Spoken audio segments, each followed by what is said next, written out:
The chamber is open and full of whispers. The street lamps flicker. A shadow moves between them, not walking. Watching Alastor Mad-Eye Moody stands motionless in the darkness, his magical eye rotating independently of his real one. The magical eye sees through walls, through doors, through the carefully maintained facade of number 4 Privet Drive. Inside the house, Vernon Dursley is shouting. His face is purple, veins bulging at his temples. "I will not have that freak in my house. Do you hear me, woman? I will not." Petunia Dursley clutches a letter in her hands. The paper is thick, cream-colored, written in emerald green ink. Her face is pale, pinched. "He's family, Vernon, my sister's child." The letter says, "I don't care what the letter says. Magic, wizards, freaks, and abnormalities. We'll have none of it. You told me your sister was normal when we married. She was until she went to that school." "Exactly. And now they've dumped her brat on our doorstep like he's a milk delivery. Well, I won't have it." The cupboard is small, barely 4 feet deep, 3 feet wide, a single naked bulb hanging from the ceiling. No light currently. Just darkness. And in that darkness, a baby, wrapped in blankets, placed on a thin cushion on the bare floor. The baby isn't crying.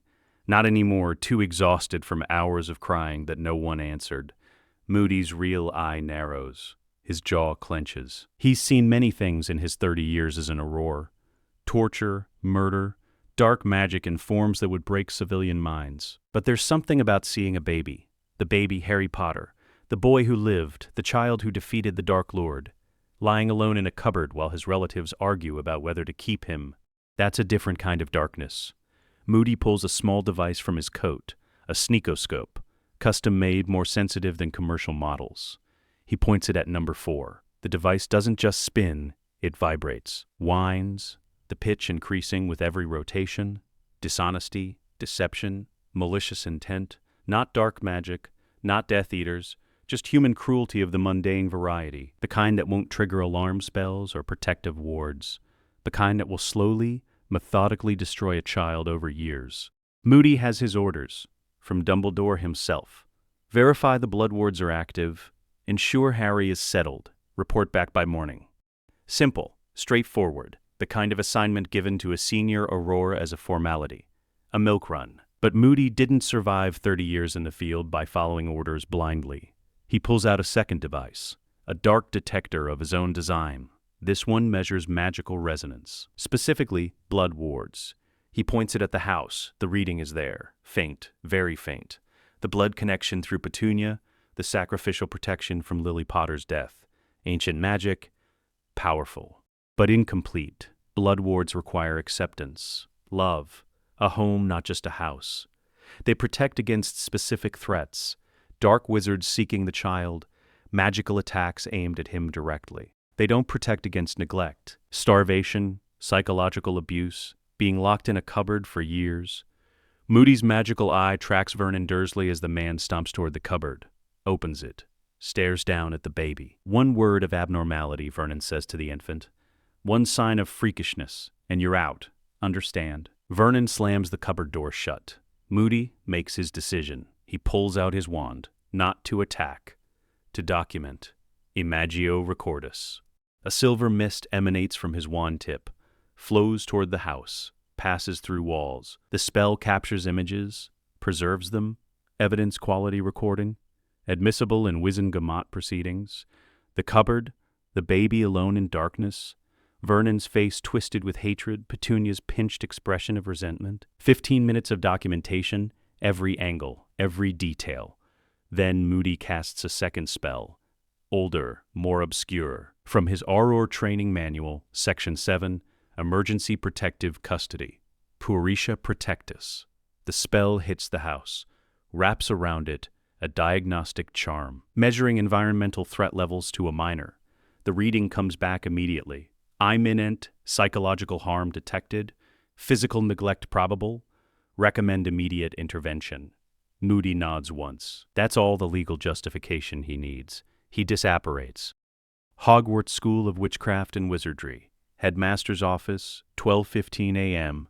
Dumbledore is sitting at his desk, a cup of tea in front of him, untouched. He's staring at the portrait of Phineas Nigellus Black, but not seeing it. thinking about Lily Potter, about James, about the prophecy, about the baby now protected by blood wards at Privet Drive, thinking about Voldemort reduced to less than spirit, fled to some dark corner of the world, not dead, not truly, but powerless. For now, a knock on the door, not a polite knock, a sharp, authoritative rap. "Come in, Alastor." The door opens. Moody limps in. His magical eye is spinning rapidly. His expression is grim even by his standards. "We have a problem," Moody says. "The wards didn't activate. The wards activated fine." "That's not the problem." Moody pulls out a pensive memory vial, sets it on the desk. "Watch this. Then tell me Harry Potter is safe at number 4 Privet Drive." Dumbledore's expression doesn't change, but something flickers in his eyes. He rises, pulls his pensieve from a cabinet, pours the memory in. Both men enter the memory. 15 minutes later, they emerge.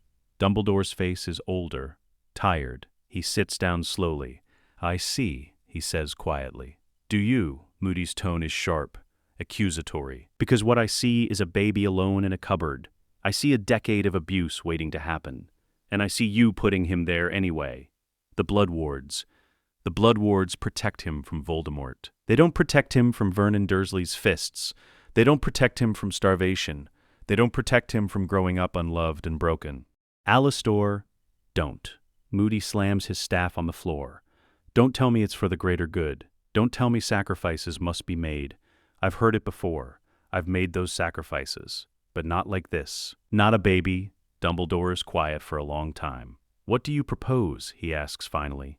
"I'm invoking emergency protective custody. Section 7, subsection 12 of the Auror Code. Imminent threat to a magical minor requires immediate removal pending ministry review. The ministry will send him back. Not if I present the evidence. Not if I fight it." Moody leans forward. "I can give him what the Dursleys won't. Training, protection, preparation. I can make him strong enough that wards become redundant. You're asking to raise him yourself." "I'm not asking. I'm telling you I'm taking custody. You can support it or oppose it, but I'm not leaving that boy in that house." Dumbledore removes his spectacles, cleans them slowly, thinking. "The blood wards are powerful, Alastor. They protect him in ways we cannot replicate. I'll protect him from everything else. And when Voldemort returns, because he will return, Harry will be ready. Not broken, not traumatized. Ready? Full disclosure of training methods. And if Voldemort returns, if Harry needs to return to the blood ward protection, then we reassess.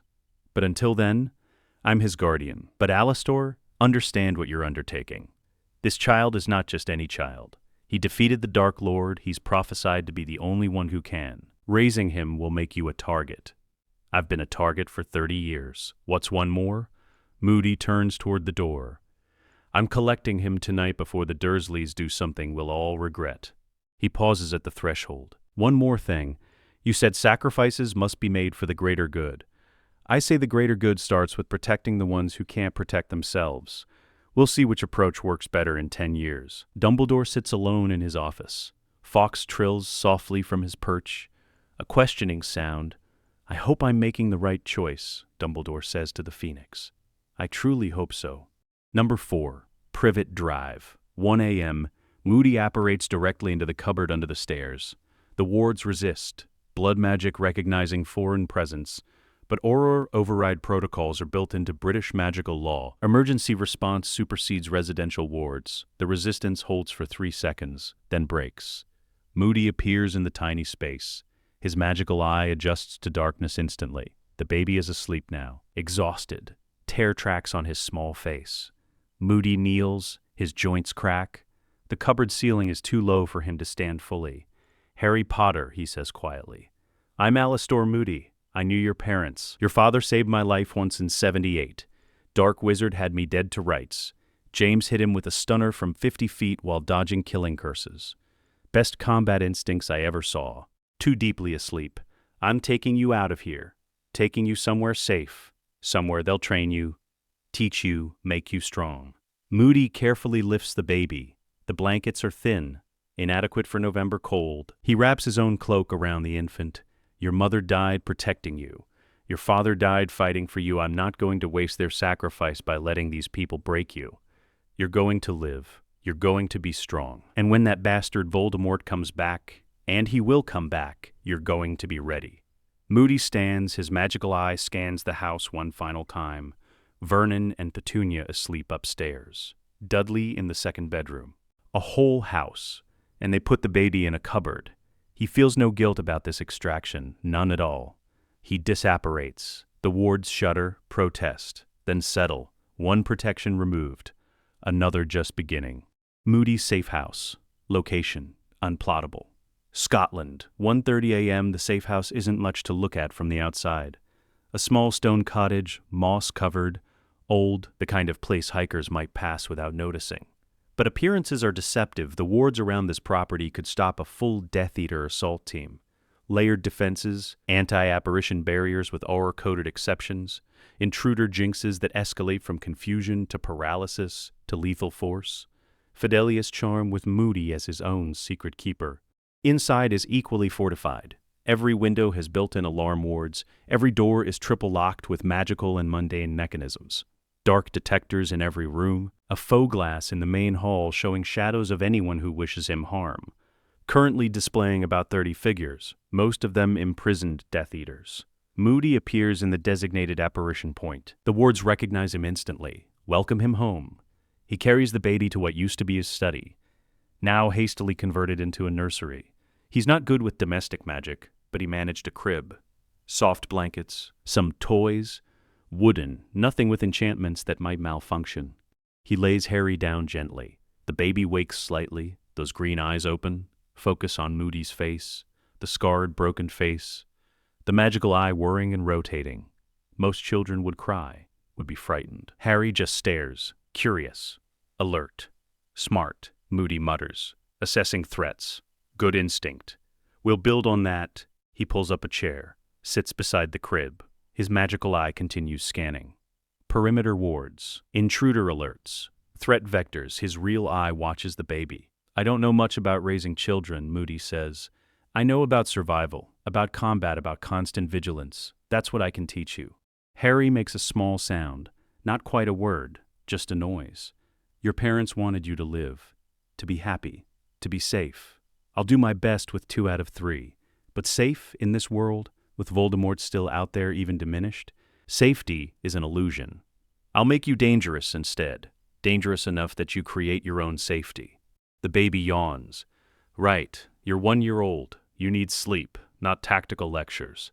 Moody stands. We'll start training when you're older. For now, you eat, you sleep, you grow, and you stay alive. He moves to the door, pauses. Your mother's sacrifice gave you protection, blood magic. It'll keep you safe from Voldemort specifically, but I'm going to give you something else. Knowledge, preparation, the tools to survive anything. That's my vow to you, Harry Potter. You'll never be helpless again. Moody leaves. The door closes softly. The faux glass in the hall shows its shadows. Enemies wishing harm, but none of them are close. Not yet. Moody sits in his main room, the room where he stores his dark detector collection.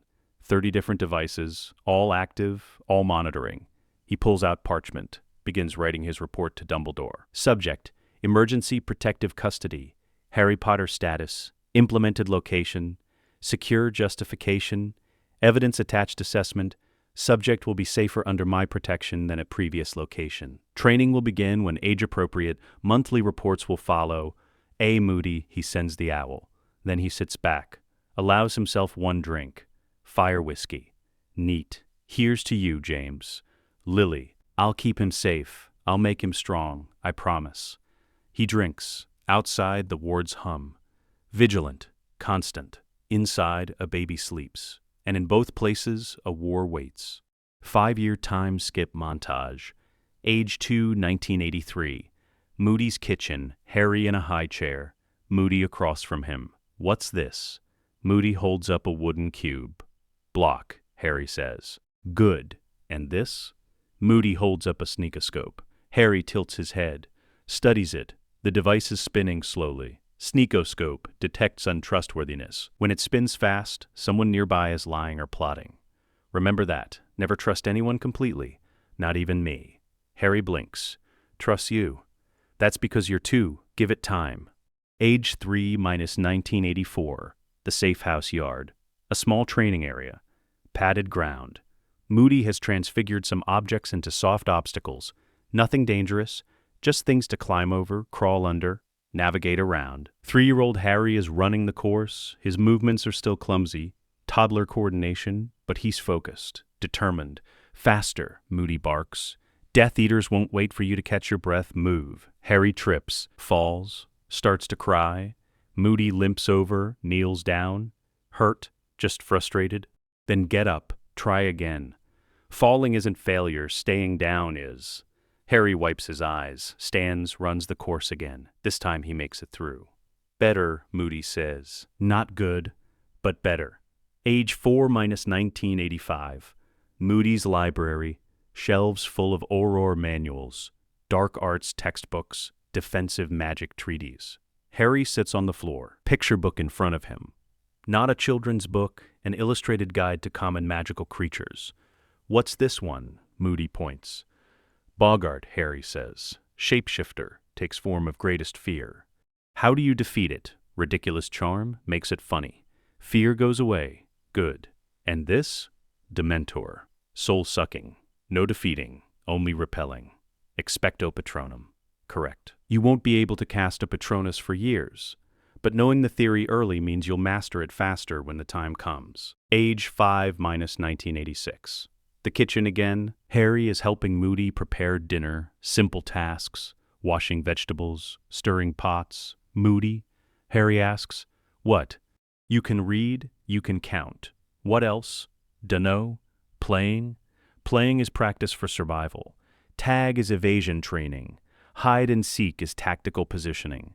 Everything is training, Harry. The world is dangerous. I'm making you dangerous back. Am I dangerous? Moody looks at him. This small 5-year-old boy with messy black hair and green eyes and a lightning bolt scar on his forehead. Not yet, Moody says. But you will be. Age 6 minus 1987. This is when everything changes. Moody's study. Late evening. Harry is supposed to be asleep. He's not. He's reading a book about defensive wards, way above his reading level, but Moody never censored the library. Moody enters. He's holding a file, ministry paperwork. Harry, we need to talk. Harry looks up.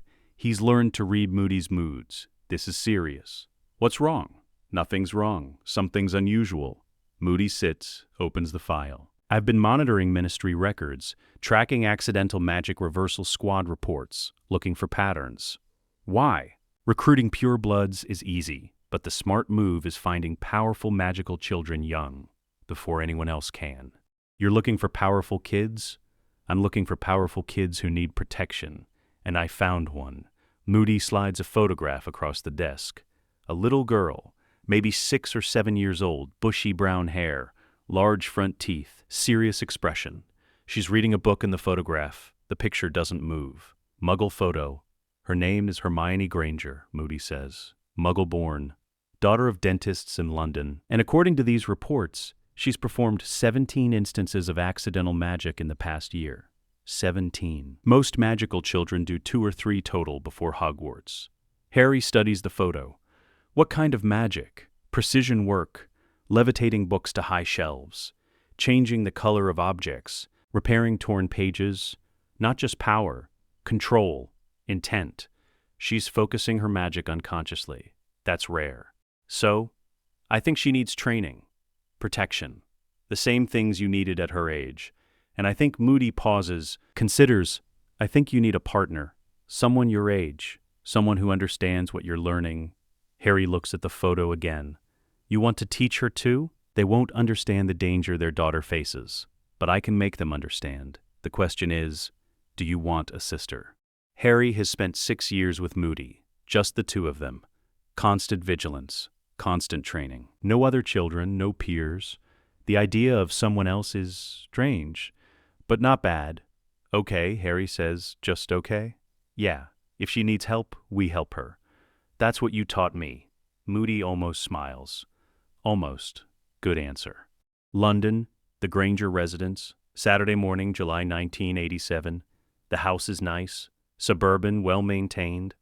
A small garden in front, flowers carefully tended, the kind of place where normal people live normal lives. Moody stands at the door. He's wearing his meeting Muggle's disguise, a glamour charm that makes his face look less scarred, hides the magical eye, makes him appear as a distinguished older gentleman with a slight limp and a walking stick.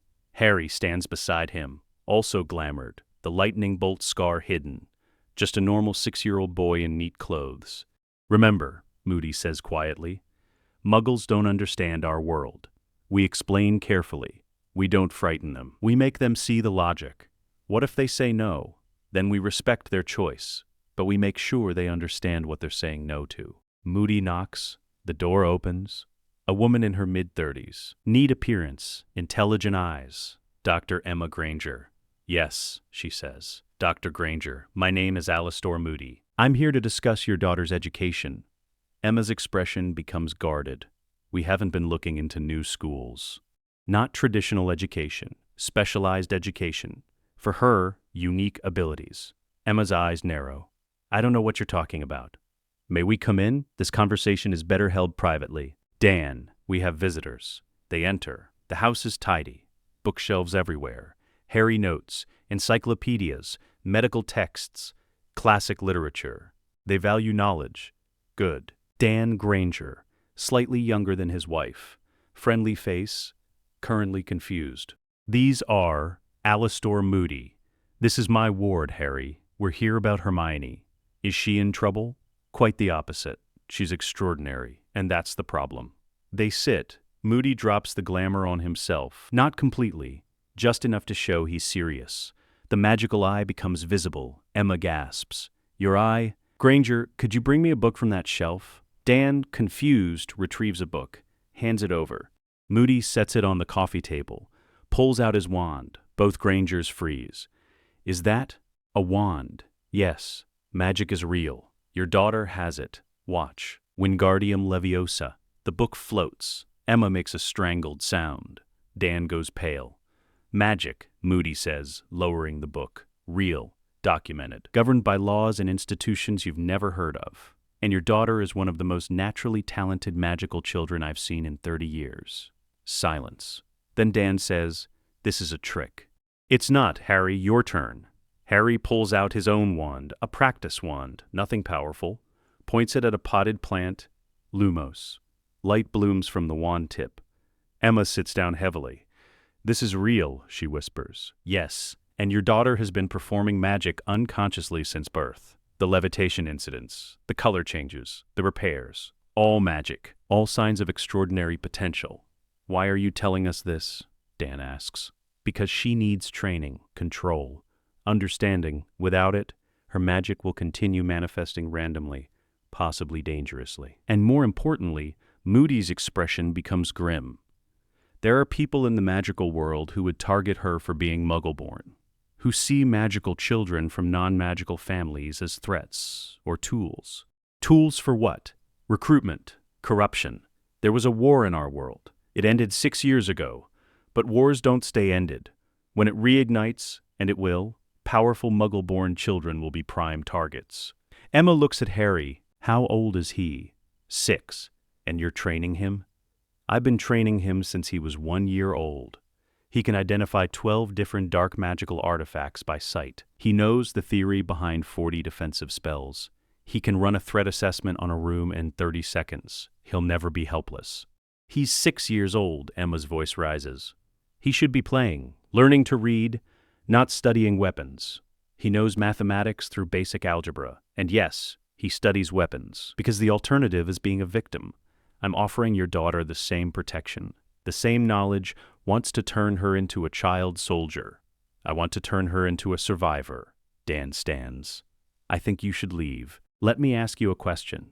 If you knew your daughter would face violence someday, not possibility, certainty, would you rather she face it unprepared or face it with every tool, every skill, every advantage she could have? That's a false choice. She won't face violence. We'll protect her. How? You can't see magical threats, can't defend against them, can't even detect them. You love your daughter. I can see that. But love isn't enough against dark magic. Emma's eyes are wet. What are you proposing? Summer training. Weekends during the school year. She lives with you. Attends normal school. But she also learns from me, from Harry. She learns to control her magic, to defend herself, to understand the world she's part of, whether you acknowledge it or not. And if we say no, then in 4 years she'll receive her Hogwarts letter. She'll enter that world completely unprepared, no understanding of magical society, no defensive training, no awareness of the prejudice she'll face, and she'll be vulnerable. Dan and Emma look at each other, a conversation without words, years of marriage creating silent communication. Finally, Emma says, "We'd like to meet her first, see how she interacts with Harry, see if this is something she even wants." Fair enough. Hermione Granger is exactly as her photo suggested. Bushy brown hair pulled into a ponytail, large front teeth, serious eyes. She's wearing a neat dress and carrying a book. She sees Harry, stops, stares. Harry stares back. Moody watches carefully. This moment matters. "Hermione," Emma says gently, "this is Harry. He's like you. Special." "Special how?" Harry makes a decision. He pulls out his wand, points it at Hermione's book, Wingardium Leviosa. The book floats out of her hands, hovers in midair. Hermione's eyes go wide. "How?" "Magic," Harry says. "You can do it too. You have been doing it. You just didn't know what it was called. Prove it. Think about something you want to happen, really want. Focus on it."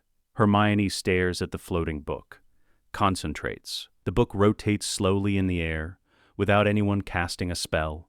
Pure intent, unconscious magic. Harry grins. "See? You're doing it right now." I'm magical?" "Very," Moody says. "One of the most talented children I've tracked. That's why I'm here, to offer training." "Training in what?" "Everything you need to be safe and strong in a world you didn't know existed."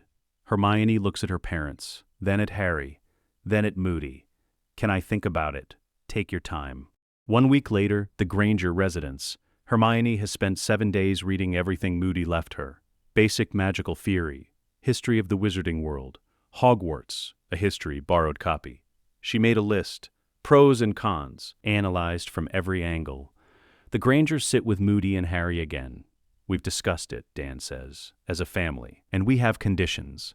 "Name them." "First, Hermione continues regular school. She needs normal social development, not just magical training." "Agreed." "Second, no dangerous magic. She's 7. We don't care what magical children are capable of learning. Age appropriate only. Not yours," Moody considers.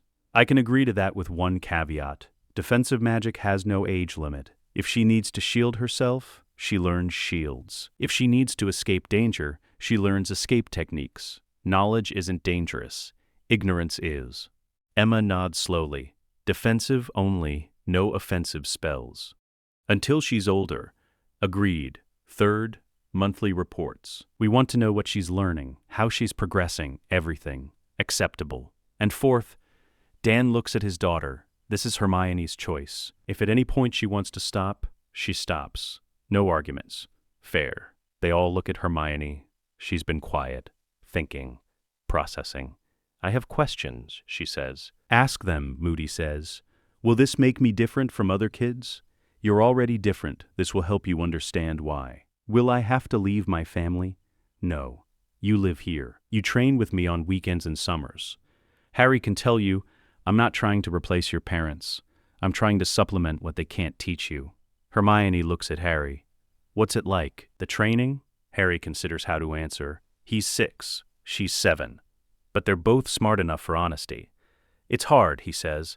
"Moody pushes you, makes you do things that seem impossible. But then you do them anyway, and you realize you're stronger than you thought. Are you happy?"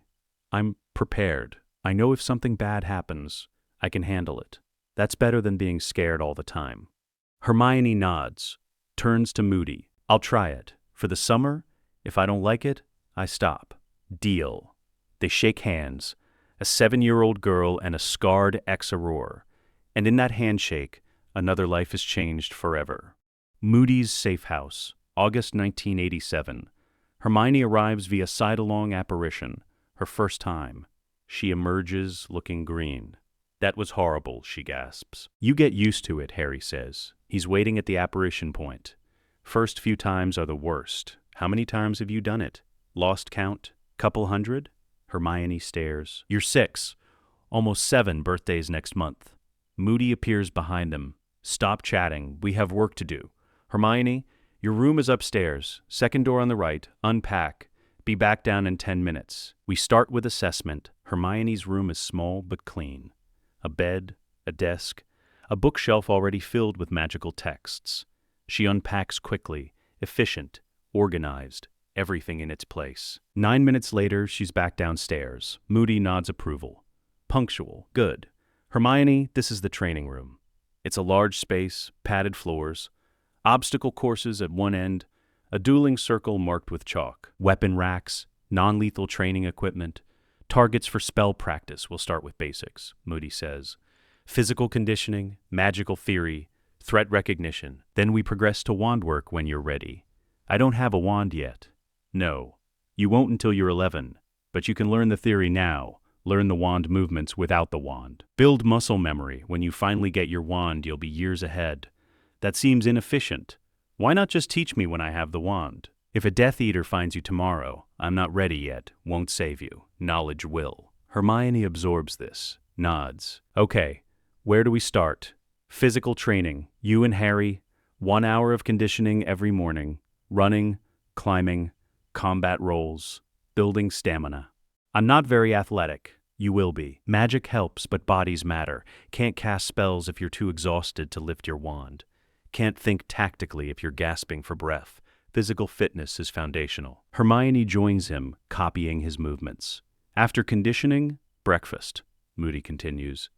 Then 3 hours of magical theory, history, spell mechanics, creature identification, lunch. Afternoon session, practical applications. Wandless magic exercises, potion identification, evening, free study. Questions, review, lights out at 9 p.m. Up at 6 a.m., that's the schedule. Hermione's eyes are wide. Every day, 6 days a week. 7th is rest, time with your parents if they visit, or independent reading. This is summer vacation. Vacation from regular school. Not from survival training. You agreed to try it. I'm holding you to that. Hermione looks at Harry. He shrugs. It's normal here. You've been doing this since you were 1. Yeah, I don't remember when it wasn't like this. Hermione takes a breath. Okay, let's start. Week 1. The assessment. Moody doesn't just train. He tests. Physical assessment. Hermione. Run the perimeter. Full circuit, fast as you can. Hermione runs. She's not fast, not coordinated. Her breathing gets labored after 2 minutes. Moody times her. Notes the results. Again tomorrow. We'll track improvement weekly. Magical theory assessment. What's the difference between a charm and a transfiguration? I don't know. Harry? Charms add properties. Transfigurations change essential nature. Charms are usually reversible. Transfigurations are harder to undo. Correct. Hermione, you'll study chapters 1 through 5 in the Standard Book of Spells tonight. Tomorrow we review. Identify the dark artifact. Harry points immediately. The amulet. 2nd row, 3rd from left. Correct. Hermione? Hermione studies carefully. I think the ring? Top row, first one. That's a wedding ring. No magic at all. Study the shapes, the symbols. Dark artifacts have patterns. Learn to recognize them. By the end of week 1, Moody has a complete profile. Hermione Granger initial assessment physical, below average for age, requires significant conditioning. Theoretical knowledge, far below Harry but learns quickly when taught. Practical application, no wand work yet. Wandless potential high, unconscious magic, shows strong intent focus. Threat awareness, minimal, no paranoia instinct. Too trusting. Overall, high potential. Requires intensive foundational work. Week 2, building foundations. Today we learn the most important spell in defensive magic, Moody announces. Both children look interested. Protego. Moody demonstrates a silver shield appears in front of him. The shield charm blocks most minor to moderate hexes, can be cast quickly, essential for survival. Can we learn it? Hermione asks. Eventually. First, you need to understand what you're protecting against. Harry, demonstrate a stinging hex. Harry pulls out his practice wand, points at a target. Impedimenta. The spell hits. The target jerks backward. That's a stunning spell, not a stinging hex. Moody corrects. But good power. Hermione, do you understand why the shield charm works? It creates a barrier. It creates a barrier by projecting willpower outward. The strength of your shield depends on the strength of your intent. Nothing will hurt me becomes a magical reality. That's why theory matters. You have to believe it will work. They spend the afternoon practicing the wand movement without wands. Slash upward, project forward, the motion needs to become instinctive. Harry's movements are fluid, muscle memory from years of practice. Hermione's are awkward. She overthinks each motion. Stop thinking, Moody barks. Your brain is too slow. Combat happens at reflex speed. Move without thought. How? Repetition. Do it 1,000 times, then 1,000 more. Eventually, your body knows what to do without consulting your mind. Hermione practices. Over and over, slash, project, slash, project. Her arm gets tired. She keeps going. Harry watches, impressed despite himself. She doesn't quit, he says to Moody quietly. No, she doesn't. Good quality in a soldier. Week 3, the first real test, Moody sets up a simulation. You're in Diagon Alley, shopping with your parents. A Death Eater attacks. What do? Run, Hermione says. Wrong. Running without assessing makes you an easy target. Harry?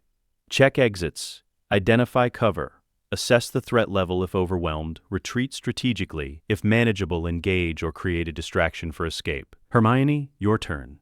I'm the Death Eater. Moody points his wand at her. What now? Hermione freezes. You're dead, Moody says flatly. Harry, same scenario. Harry immediately dives left. Rolls behind a padded obstacle. Shield position established. Assessing threat. One opponent. Adult wizard, superior power. Recommended action. Create distraction and retreat. He throws a training dummy. It tumbles toward Moody. Good instinct. Not enough. I hit you while you were throwing. Dead. Both of you. 200 practice repetitions of combat rolls tonight. You need the movement to be faster than thought. They practice for hours. Roll. Stand. Assess. Roll. Stand. Assess. Over and over until Hermione's muscles scream. I can't, she gasps. Then you die. Keep going. Week 4, the breakthrough. Hermione has been struggling. Everything is hard. Everything is new. Everything hurts. But she doesn't quit. One morning during conditioning, something changes. She's running the perimeter. 4th week. Same route she's run 28 times before. But this time her breathing is steady. Her pace is faster. Her muscles don't burn as quickly. She finishes. Checks her time. 3 minutes faster than week 1. Harry grins. You're getting faster? I am. You're actually keeping up now. Moody nods. Progress. Good. Now we add weight. He hands her a pack. 10 pounds. You're kidding. Never. Run again. With the weight. She runs. That afternoon during theory review, Moody asks, what are the 3 unforgivable curses? Hermione answers immediately, Imperius, Cruciatus, Avada Kedavra, mind control, torture, and death. All illegal. All carry automatic life sentences in Azkaban. Why are they unforgivable? Because they remove choice. Imperius removes free will. Cruciatus removes dignity. Avada Kedavra removes life. They're absolute in their cruelty. Correct. Harry, how do you defend against them? Imperius, strong will and occlumency training. Cruciatus, can't defend, can only resist or avoid. Avada Kedavra, can't block, can only dodge or use a physical shield. Hermione, do you understand why I'm teaching you about these curses when you're 7? So I know what to fear. No. So you know they exist. Fear is useless. Knowledge is power. If someone casts Imperius on you, you need to recognize it immediately, not after they've already controlled you. That evening, Hermione is reading in the library. Harry joins her. How are you holding up, he asks. Tired? Sore? But I'm learning so much, it's incredible. Yeah, Moody's intense, but he's never wrong. I remember before Moody took me, being left alone, not understanding anything. That was scarier. Where were you before? With relatives who hated me, they put me in a cupboard. Hermione's eyes widen. That's horrible. It was, but it's over now. Moody made sure of that. He cares about you. I can tell. He cares about keeping me alive. That's different, is it? Harry doesn't answer. End of summer. Assessment review. The Grangers come to collect Hermione. They visited on Sundays, but this is the final pickup. Moody presents his report. Hermione has completed 8 weeks of foundational training. Physical assessment, conditioning improved 40%. Can now run the full perimeter without exhaustion. Magical theory, memorized 73 spells by name, function, and counter. Threat recognition, identifies 12 common dark artifacts on site. Wandless magic, beginning to control unconscious manifestations. Overall assessment exceeds expectations. Recommend continued training during school year weekends. Do you want to continue? Hermione doesn't hesitate. Yes, even though it's hard, especially because it's hard. I'm learning things no one else knows. I'm getting stronger. I want to keep going. Dan looks at Moody. You've changed her.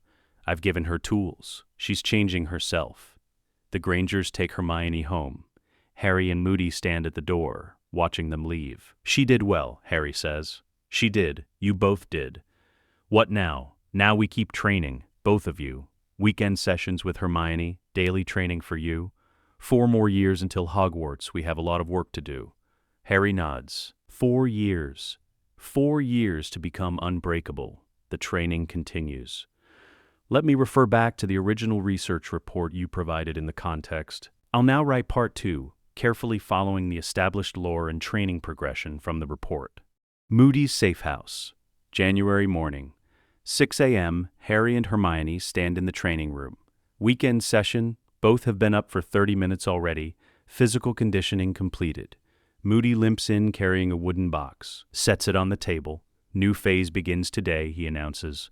You've spent a year building foundations, physical stamina, theoretical knowledge. Now we add practical applications. He opens the box. Inside, 2 practice wands. Not real wands, wooden replicas weighted to simulate authentic wand work. You won't get real wands until you're 11, but the movements need to be second nature by then. We start with basic spell mechanics. Hermione raises her hand. This isn't school, Moody says. You don't need permission to speak. Why can't we just learn this when we get real wands? Harry answers before Moody can. Because learning takes time. In combat, you don't have time. The wand movement has to be automatic. If you have to think about how to move your wand while someone's casting Cruciatus at you, you're already dead. Correct, Moody says. The wand is a tool. Your body is the weapon. The magic comes from you, not the wood. Understanding that distinction is critical. Expelliarmus, one of the most useful spells in combat, removes the opponent's weapon. Non-lethal, usually legal even in dueling contexts. Harry, demonstrate the movement. Flicks it in a sharp upward slash while twisting his wrist at the apex. Good form. Hermione, your turn. Hermione copies the movement. It's stiff, mechanical. Loosen your wrist, Moody corrects. The power comes from the snap at the end. Watch Harry again. Better. Acceptable. Now. 500 repetitions. Both of you. I want the movement perfect. No thought. Pure muscle memory. 500? Hermione's eyes widen. Yes. And tomorrow, 500 more of a different spell. And the day after, another. By the time you're 11, you'll know 40 spells by muscle memory. When you finally get real wands, you'll only need to add the incantation and intent. They practice. Flick, snap, flick, snap. Over and over. Harry's movements stay consistent. He's been doing this type of training for 2 years already. Hermione's arm starts hurting after 200 repetitions. She doesn't stop. At repetition 300, Moody calls a break. Hermione, you're tensing your shoulder. That creates fatigue. Harry demonstrates. Weight on your back foot. Front foot slightly forward, shoulder relaxed. The power comes from the wrist and forearm, not the whole arm. Better, Moody says. Continue. By the end of the session, both have completed 500 repetitions. Hermione's arm is shaking. But she finished. Good work, Moody says. Next weekend, we add the stunning spell. Stupefy. Same process, 500 repetitions. Then the shield charm. Then the summoning charm. By summer, you'll have 10 spells in muscle memory. March 1988. The dueling drills begin. The training room has been reconfigured. 2 dueling circles marked with white chalk. Padded walls surrounding the area. Today we begin practical dueling, Moody announces. Harry versus Hermione. 3-minute rounds. Practice wands only. No magic yet, just movements. You'll simulate spellcasting. I'll judge form and tactics.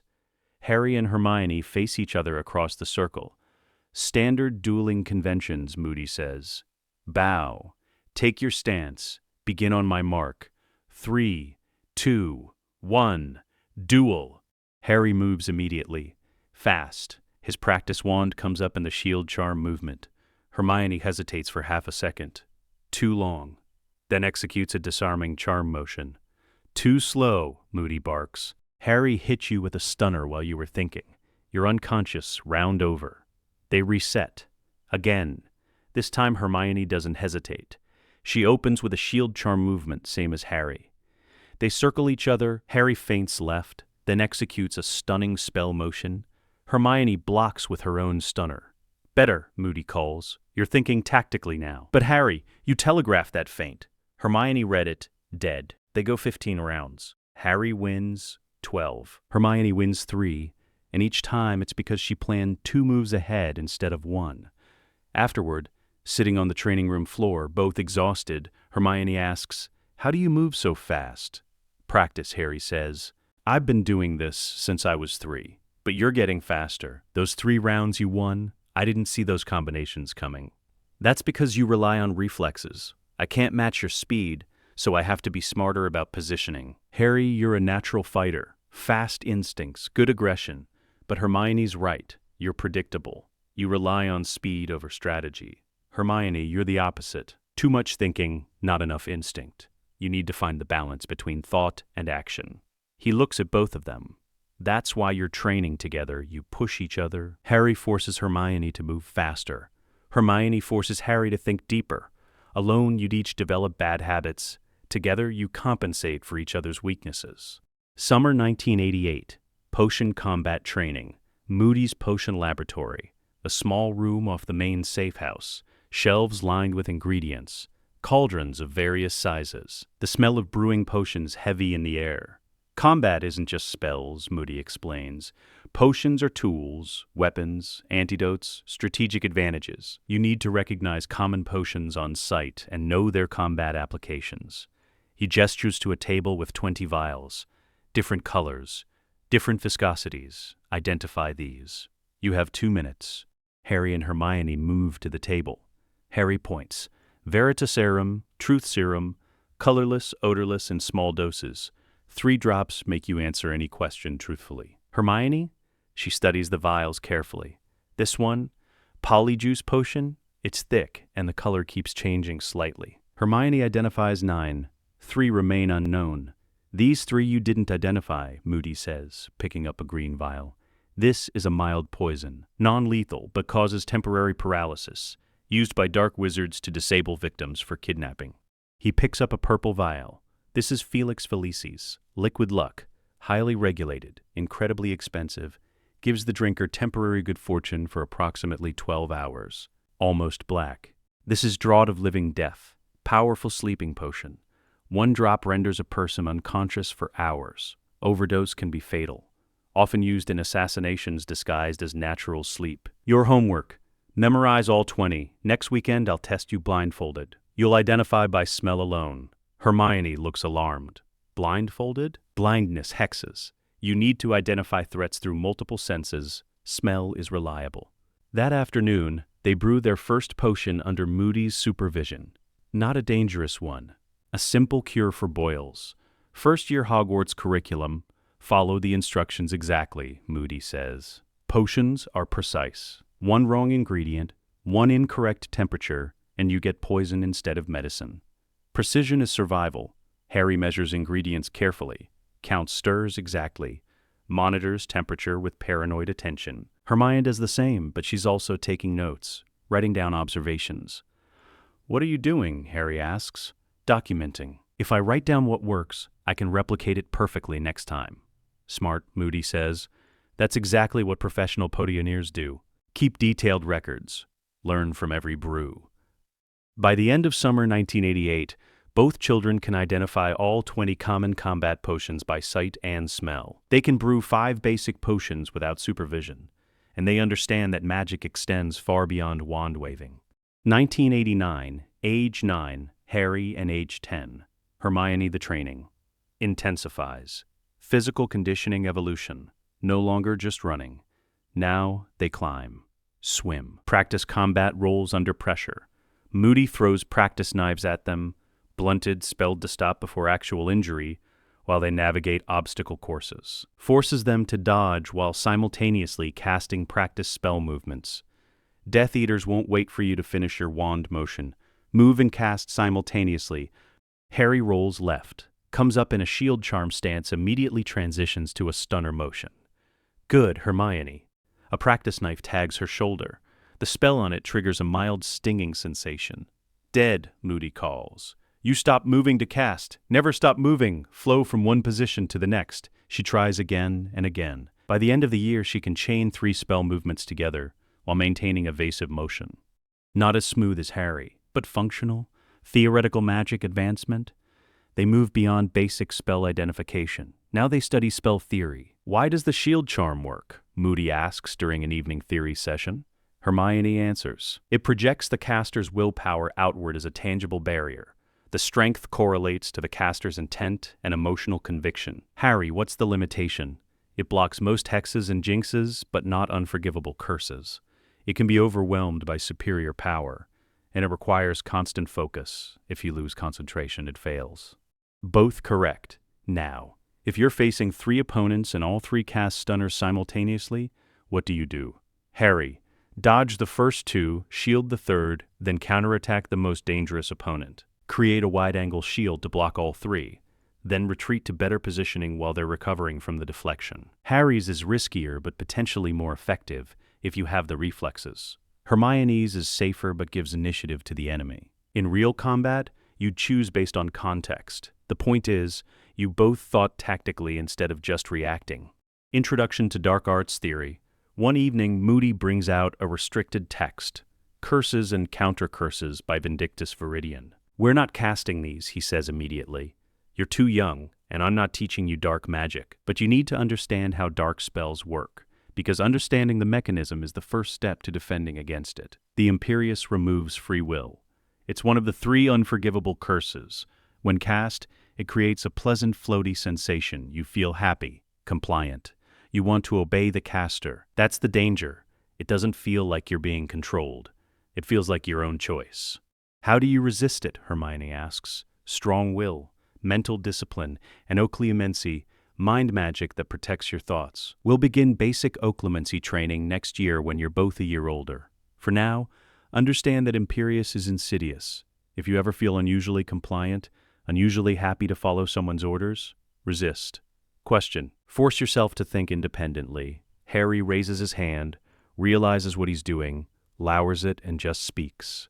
What about the killing curse? The books say there's no defense. The books are mostly correct. Avada Kedavra cannot be blocked by shield charms, cannot be deflected by conventional means. The only defense is don't be where the curse hits. Dodge. Use physical shields, solid objects the curse has to pass through, or Moody pauses. Ancient magic, sacrificial protection. But that's not a defense you can plan. That's something that happens when someone willingly dies to protect you. Hermione's eyes are wide. Has that ever happened? Moody looks at Harry. A long, measuring look. Yes, he says quietly, it's happened. And we'll discuss it when you're older. For now, understand that dark magic isn't invincible. It's powerful, but it has weaknesses. Learn the weaknesses. Exploit them. Survive. 1990, age 10, Harry, and age 11, Hermione. This is Hermione's Hogwarts year. She'll be leaving for school in September. Moody adjusts the training schedule. Intensive summer preparation. You're going into a school full of students who've never trained like you have, Moody tells Hermione. You'll be tempted to show off. To demonstrate your knowledge, don't. Operational security matters. The fewer people who know what you're capable of, the better. But I'm supposed to learn there. You'll learn. You'll participate. You'll do well academically. But you don't reveal the extent of your combat training. You don't tell classmates you can identify dark artifacts on sight. You don't explain that you've been doing wand work practice since age 7. You blend in while staying prepared. Why? Because information is a weapon. If enemy combatants, And yes, there will be enemies at Hogwarts. Students from Death Eater families don't know your capabilities, they can't plan around them. You maintain tactical advantage through controlled information release. Harry understands this instinctively. He's never had friends his own age, never been in social situations where he needed to hide his training. Hermione struggles with it. She spent 3 years becoming exceptional. Now she's being told to hide it. I understand the logic, she says, but it feels like lying. It's operational discretion. There's a difference. You're not pretending to be incompetent. You're just not advertising your full capabilities. The Harry separation training, you've trained together for 3 years, Moody says. You work well as a team. But Hermione's going to Hogwarts. Harry, you have 1 more year before you join her. You need to function independently. He separates them for certain exercises, sends Harry through obstacle courses alone. Has Hermione practiced dueling simulations against Moody himself instead of Harry? You need to fight opponents who are different from your usual sparring partner, Moody explains to Hermione after she loses badly in a duel against him. Harry's fast and aggressive. I'm experienced and tactical. Different threats require different responses. For Harry, the separation is harder than he expected. 3 years training with Hermione, 3 years having a partner, someone his age who understands. Now she's leaving. One evening he finds her in the safe house library. She's reading Hogwarts: A History for the 3rd time. Nervous? He asks. Terrified, she admits. Not of the magic. I know I can handle the coursework, but the social part, making friends, fitting in, I don't know how to do that. You made friends with me. That's different. We were both here. We had training in common. At Hogwarts, I'll be the weird girl who knows too much and doesn't know how to talk to normal kids. Harry sits beside her. Moody says you're operationally prepared, that's what matters. Is it? What if I spend 7 years being brilliant and prepared and completely alone? And next year when I get there, you won't be alone anymore. Hermione manages a small smile. Promise? Promise. Her Hogwarts letter arrives. Moody takes her to Diagon Alley. Harry comes too, though he's still too young for his own wand. Ollivander's. The ancient wand shop. Mr. Ollivander emerges from the back. Ah, a new student. How wonderful. Let's see. He measures Hermione, arm length, wrist flexibility, then begins pulling boxes. Try this. Maple and unicorn hair, 9 inches. Hermione takes it, gives it a small wave. Nothing. No, not right at all. Perhaps vine, wood, and dragon heartstring, 10 3/4 inches. She takes this one, waves it. Golden sparks erupt from the tip. Excellent. Vine wood, unusual. Good for the ambitious and the meticulous. Dragon heartstring for power. You'll do great things with this wand, miss. Granger, Hermione Granger.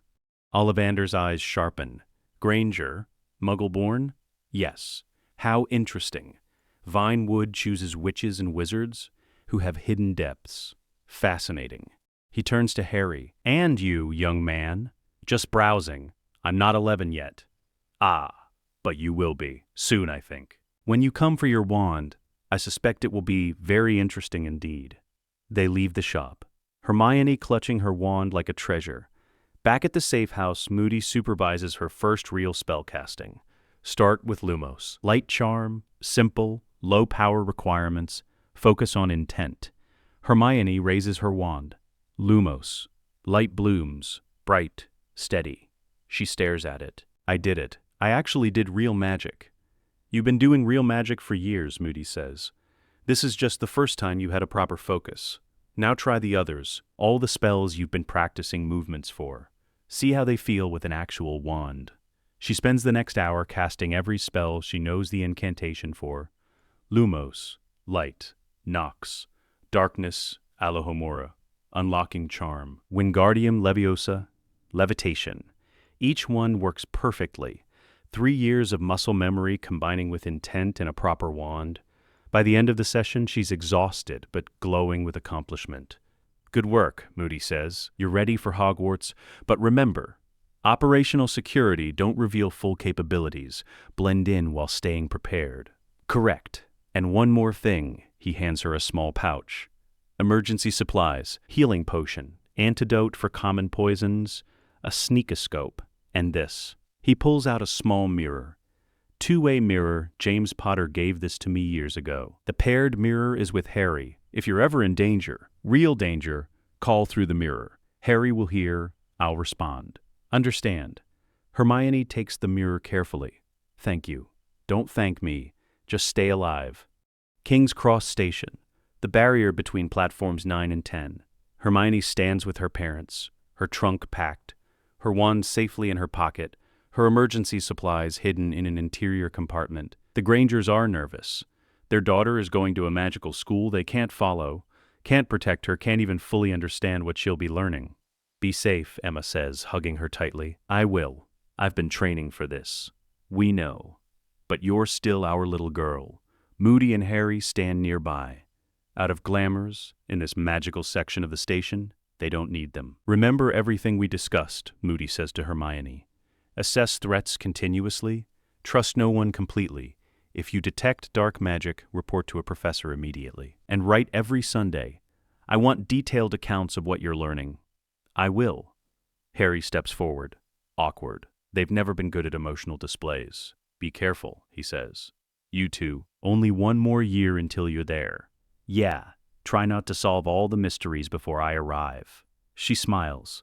No promises. The train whistle blows. Hermione boards. Finds an empty compartment. Waves to her parents and Moody and Harry through the window. The train pulls away. She watches them until they're out of sight. Then she takes a deep breath. Operational deployment begins. Stay alert, stay prepared. Survive. The Hogwarts Express first encounters Hermione sits alone in her compartment. She's pulled out a book, A History of Magic by Bathilda Bagshot. Reading, absorbing, preparing. The door slides open. A boy stands there. Red hair, freckles. Friendly smile, mind if I sit, everywhere else is full. Hermione assesses quickly. No visible weapons, no dark magical signature that her training would detect through ambient magic. Non-threatening posture. Go ahead, she says. He sits, sticks out his hand. Ron Weasley. She shakes. Firm grip, Moody taught her that. Hermione Granger? First year? Yes. You? Yeah. I'm the 6th kid in my family to go to Hogwarts. They all expect me to be brilliant like my brothers. Bit of pressure, honestly. Hermione notes, comes from a magical family, multiple siblings, feels inadequate compared to them. Potential ally, seems genuine. I'm sure you'll do fine, she says. Are you Muggle-born? That book you're reading, most wizard kids know that stuff already. Yes, my parents are dentists. And just like that, Hermione realizes how different their worlds are. She explains dentistry. Ron is fascinated and slightly horrified. You use metal tools on people's teeth and they let you? It prevents decay and pain later. Wizards just use magic for that.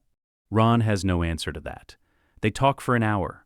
About Hogwarts, about Quidditch, which Ron is passionate about and Hermione knows nothing about spells and classes and houses.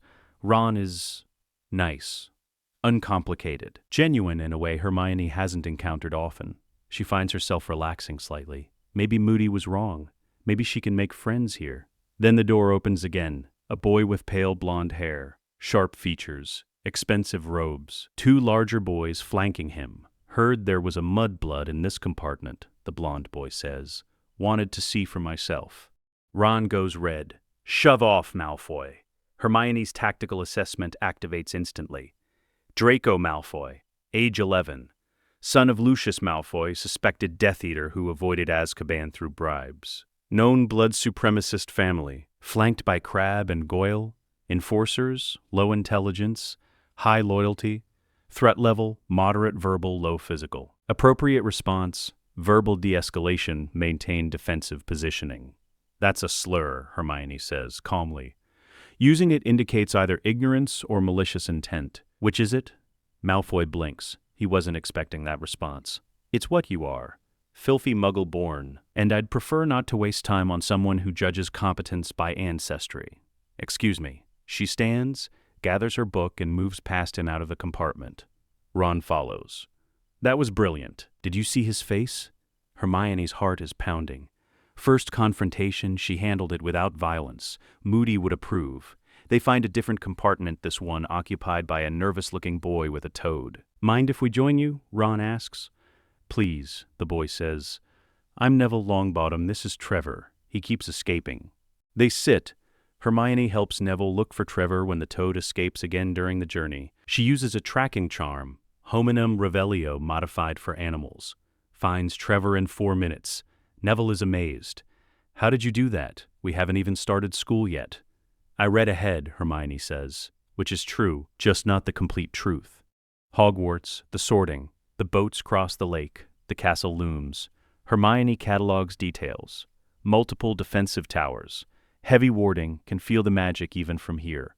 Optimal defensive position on high ground over water. Excellent strategic architecture. They enter the Great Hall. The ceiling is enchanted to look like the night sky. Hermione knows this from her reading, but it's still breathtaking. Professor McGonagall explains the sorting. 4 houses the hat will choose. Names are called alphabetically. Granger, Hermione. She walks to the stool, sits. The hat descends over her eyes. A voice in her mind. Well, well, what have we here? A mind trained for combat? Unusual in one so young. You've been preparing for war, haven't you? Hermione thinks back. I've been preparing to survive. Through constant vigilance, you do well in Ravenclaw, that brilliant mind of yours. I don't want to be sorted for my mind. I want to be sorted for what I'll do with it. Action over theory, courage over caution. You've learned that from your training, haven't you? The scarred Auror who raised you alongside the Potter boy. Very interesting. Very interesting indeed. You have the cunning for Slytherin, the mind for Ravenclaw, the loyalty for Hufflepuff, but what you want, what you've trained for, that requires bravery. Better be Gryffindor. The last word is shouted aloud. The Gryffindor table erupts in applause. Hermione walks to the table, sits beside Ron, who was sorted into Gryffindor moments before her. She scans the staff table while pretending to pay attention to the remaining sorting. Dumbledore at the center. Albus Dumbledore, the most powerful wizard alive. Moody respects him, but doesn't fully trust him. Professor McGonagall, strict but fair according to Moody's briefing. And at the end of the table, a man in a purple turban. Professor Quirrell, defense against the dark arts. Hermione feels something off. Not dark magic exactly, but wrong. Like 2 magical signatures where there should be one. She makes a mental note. Quirrell, investigate. Possible threat. The sorting ends. Dumbledore stands. His speech is brief, welcoming. Mentions the 3rd floor corridor is forbidden to anyone who doesn't wish to die a painful death. Several students laugh. Hermione doesn't, neither does Neville. Ron looks nervous. Legitimate warning or Dumbledore testing student judgment, Hermione thinks. Either way, note for later investigation. Hermione eats carefully, not too much, maintains alertness, watches her classmates. Ron eats like he's never seen food before. Neville picks nervously. A girl with red hair down the table, Ginny Weasley, Ron's sister, looks excited and overwhelmed. Normal children, having a normal experience. Hermione feels separate, apart, like she's playing a role in a play everyone else believes is real. She misses Harry, misses Moody, misses the safe house where everyone understood what she was preparing for. But she's here, operational, deployed. 1 year until Harry arrives. She can survive 1 year. First week, operational camouflage. Hermione attends classes, excels immediately, but carefully. In charms, Professor Flitwick teaches Lumos. First year spell. Simple. Hermione performs it perfectly on the first try. So do 3 other students. She doesn't show off, doesn't demonstrate that she could cast 20 other spells equally well. Just does what's asked, no more. In Transfiguration, McGonagall teaches matchstick to needle transformation. Hermione succeeds on the 3rd attempt. Fast for a first year, but not suspiciously fast. Moody's voice in her head. Blend in while staying prepared. In potions, Snape is immediately hostile. Miss Granger, tell me, what would I get if I added powdered root of asphodel to an infusion of wormwood? Hermione knows. Draught of living death. She studied it 2 years ago, but she hesitates, pretends to think. I believe that's the draught of living death, sir. A powerful sleeping potion. Correct. 5 points from Gryffindor for your cheek in answering without raising your hand first. Hermione bites back a response. Moody taught her about unfair authority, how to navigate it without creating unnecessary enemies. She stays silent, takes the points loss, makes a note. Snape hostile to Gryffindors, particularly to those who demonstrate knowledge. adjust strategy, appear competent but not exceptional in his class. Other students want to be friends, want to talk about normal things. Hogsmeade visits they'll take in third year. Quidditch teams, boys they think are cute. Hermione tries, but the conversations feel alien. She sits in the common room one evening, doing homework that's far too easy, making it look like she's struggling so she doesn't finish in 5 minutes. Ron flops down beside her. "You're always studying. We have an essay due for History of Magic. It's not due for 3 days. I prefer to work ahead." "Brilliant, but mental," he says it affectionately. Hermione manages a smile. Ron is growing on her. He's uncomplicated. Loyal, not particularly studious, but good-hearted. "Want to play chess?" he offers. "I don't know how. I'll teach you. I'm actually good at it. Only thing I'm better at than my brothers." They play. Ron teaches her the rules. She loses badly, but learns quickly. By the third game, she's making him work for the victory. "You're a fast learner," Ron says, impressed. "Pattern recognition," Hermione replies. "Chess is just tactical positioning and probability assessment. It's supposed to be fun. Can't it be both?" Ron grins. "With you, I think everything's both." October, the Quirrell investigation. Hermione hasn't forgotten her initial assessment of Quirrell. She observes him carefully during defense against the dark arts classes. He stutters, seems nervous. Teaches adequate material, but nothing advanced. But sometimes, just sometimes, the stutter disappears. His posture changes. His voice strengthens, like he's a different person.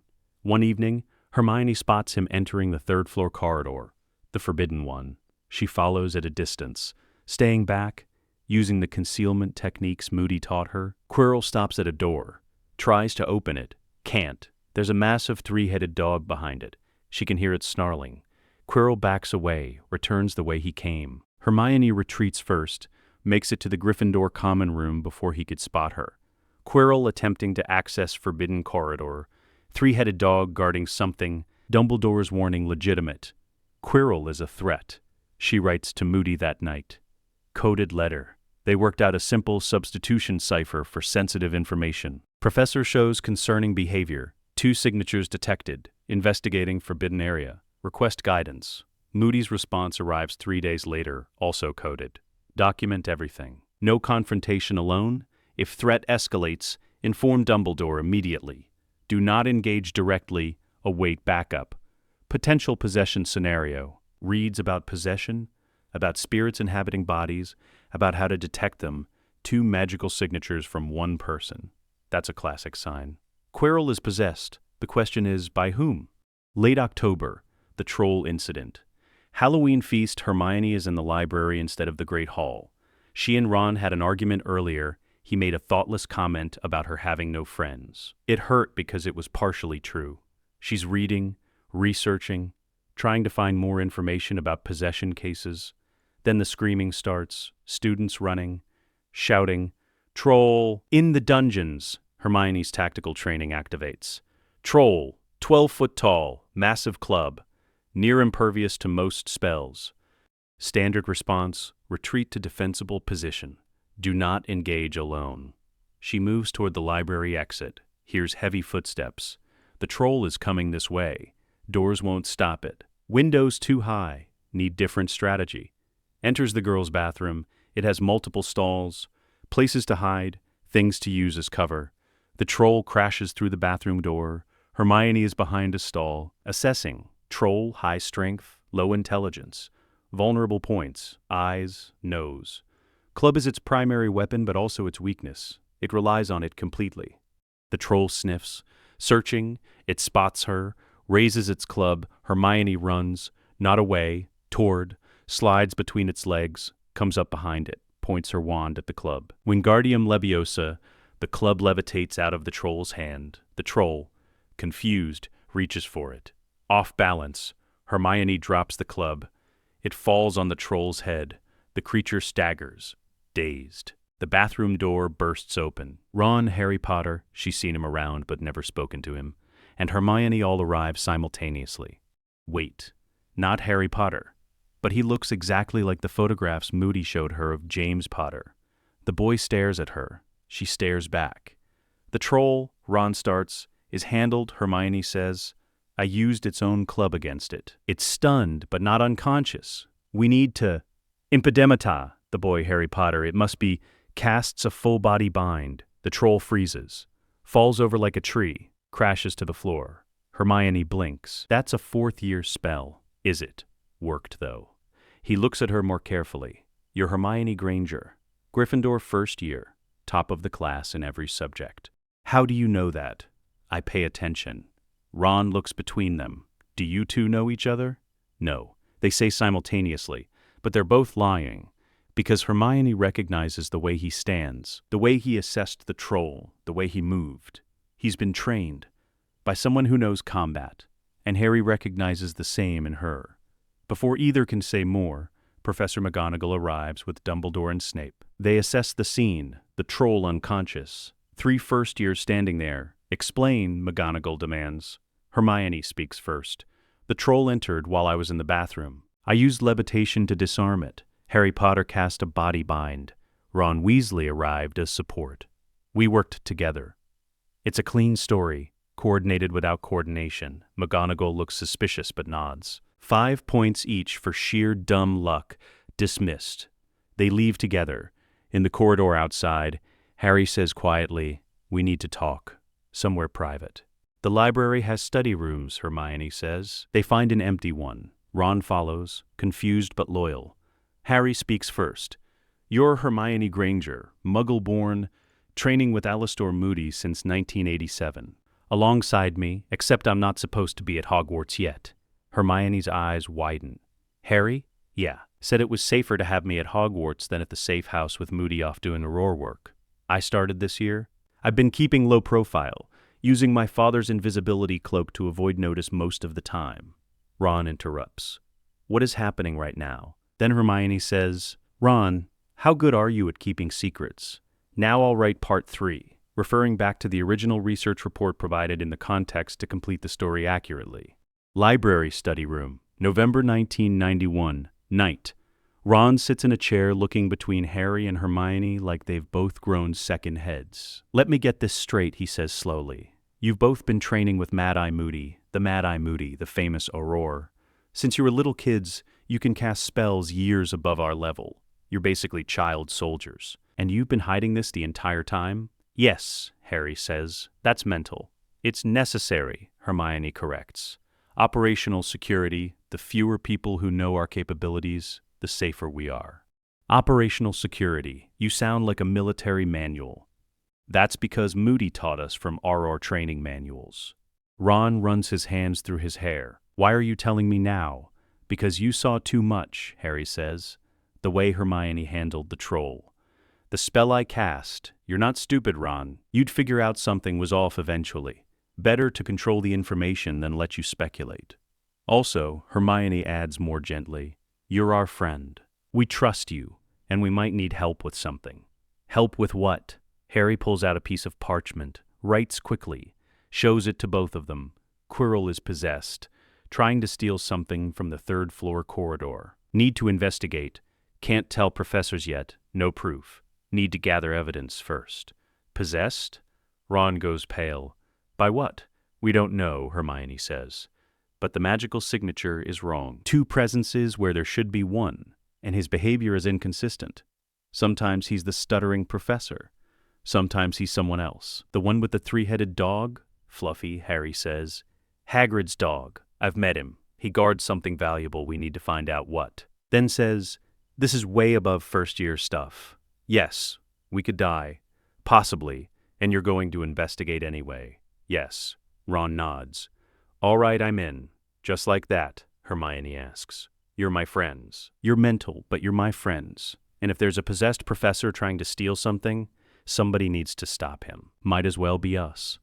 Harry and Hermione exchange glances. He's either very brave or very stupid, Harry says. Both, Hermione says. Gryffindor traits.